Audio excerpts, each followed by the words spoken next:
So he had one of those old-fashioned shotguns where you cock the hammers, and he set it right here between my eyes. He said, I said, who runs this poker game? Is poker the deadliest game in the world? Doyle Brunson had some incredible and life-threatening incidents related to poker, and after hearing them you will know why poker is one of the most dangerous games in the world. Here are 5 stories that you probably didn't know. The northern part of Fort Worth presented a challenging neighborhood characterized by the presence of stockyards attracting a rough crowd. The area teemed with outlaws, rugged individuals, and shady characters, creating an environment conducive to lucrative poker games. However, simply being a skilled poker player did not guarantee success, as some of the games were dishonest, requiring constant vigilance against cheaters. Evading the police who frequently raided the illicit games was another challenge. Even if one managed to escape cheating and arrest, there remained the task of claiming winnings, which involved navigating the risks of robbery or violence. He was arrested more times than he can count and carried a firearm with him at all times. Whenever he dined out, he made a habit of sitting with a clear view of the entrance. Doyle said that he had witnessed the deaths of 5 individuals under various circumstances. One of the victims was a man seated beside them at a poker table in the back of a pool hall where 2 games were taking place. The man, whom Doyle recognized from poker games, was employed at a local meatpacking plant. Although not close friends, there was a degree of camaraderie between them. At some point during the evening, an unknown individual entered, aimed a gun at that man, and fatally shot him, causing his brains to splatter on the back wall. Just moments earlier, he had been jovial and lighthearted, but in an instant, he lay dead next to Doyle. The motive behind the killing was later revealed to be a dispute over a woman. Brunson still remembered his own cards when it happened. 2 pair, aces and 7s. He grabbed his chair and ran out the back, afraid not so much of the shooting as of the police, and hid in an ice-cold creek until the situation cooled down. In a separate incident during a private game of ace to 5 lowball, a variation of poker where the goal is to have the lowest 5 cards, Doyle observed a pattern. Every time he bluffed, his opponent, a man named Red Dotson, would fold. Seizing the opportunity, Doyle decided to place a substantial bet. However, this time, Dotson matched his bet, revealing his suspicion. Dotson confidently exposed his cards with a grin, holding the second best hand in the game, an ace, 2, 3, 4, and 6. He believed victory was assured, but to Dotson's shock, Brunson unveiled his cards to reveal an ace, 2, 3, 4, and 5, the unbeatable best hand. Dotson's expression turned from confidence to horror as he comprehended his loss. Brunson recounted the dramatic moment when Dotson's face turned pale, his eyes rolled back, and he collapsed lifeless before hitting the floor. While waiting for the paramedics, Doyle claimed the pot, acknowledging the remorse he felt, but attributing it to the unpredictable nature of poker and the occurrence of unfortunate outcomes. There was another dangerous incident when they were at a person's house in Austin, participating in a large game with multiple tables. Suddenly, there was a loud noise which turned out to be the sound of breaking glass. A group of individuals wearing ski masks entered through the windows, carrying shotguns.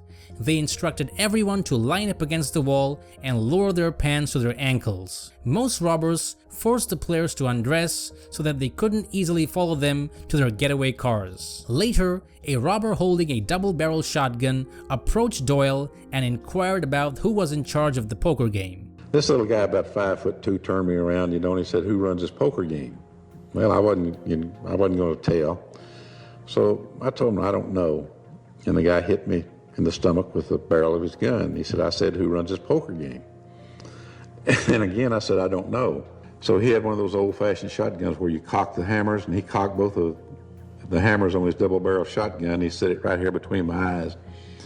He said, I said, who runs this poker game? And I told him, that guy right down there in the green shirt. Reflecting on the incident, Doyle said there was a fine line between bravery and foolishness. Before I continue with this video, make sure to leave a like and subscribe. It takes less than a second, costs you nothing, and keeps me motivated to make more videos. Benny Binion took a protective stance towards fellow Texans in Las Vegas, and upon Brunson's arrival in the city in 1973, Binion took him under his wing. They shared lunch on a regular basis, frequently in the company of the mayor and other influential figures in the local scene. Brunson's association with Binion provided him with protection during a turbulent period marked by conflicts between rival syndicates vying for a share of nearly every dollar circulating in Vegas, whether won, lost, earned, or stolen. At the time of Brunson's arrival, Tony Spilatro, the city's most notorious gangster, held a menacing presence. Spilatro, known for allegedly committing at least 24 murders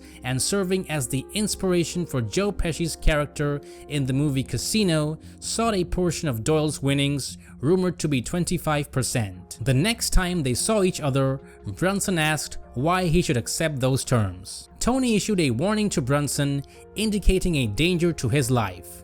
Despite the menacing threats, Spilatro refrained from physically harming Brunson. According to Doyle, his continued existence can be attributed solely to Spilatro's awareness that crossing Benny Binion would have severe consequences. In return, Brunson's involvement played a pivotal role in assisting Binion and his son Jack in initiating the first ever World Series of Poker. Back in 1998, two masked gunmen robbed Doyle on the doorstep of his then Las Vegas Country Club home. Brunson and his wife Louise were handcuffed together as the armed robbers threatened to kill him if they did not hand over the contents of his safe. Brunson eventually gave them $4,000 in cash and about $80,000 in Binion's chips, knowing that if he did not give them any money, they would be awfully mad. Faking a heart attack to get them to leave, Brunson explained that cashing in those chips would prove to be problematic. He even jokingly said, "If they call me, I'll buy them back at half price." Brunson said that he also had a knife held to his throat,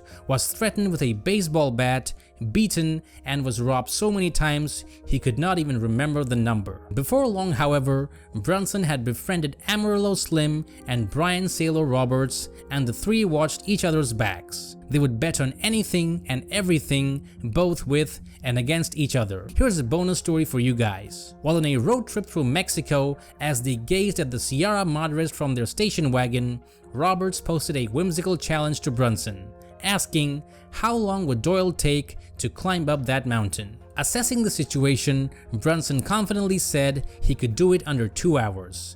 Without hesitation, the car screeched to a halt, each person contributed $2,000, and Brunson embarked on his journey. According to Amarillo Slim's recollection, Brunson ascended the mountain with remarkable agility, resembling a determined mountain goat. Even with his bad leg, he beat the time, and Roberts was so frustrated when Brunson arrived back at the station wagon that he refused to hand Doyle the money. He threw it on the floorboard instead, and Doyle just let it lie there where it stayed as they drove off in search of the next wager. Doyle reflected on the contrast between young poker players enjoying the luxurious ambience of a high-end casino and the challenges faced by the older generation in the early days of poker. He expressed a desire for the younger generation to acknowledge and understand the difficulties they endured, believing that without those struggles, poker might not have flourished to its current state in Las Vegas.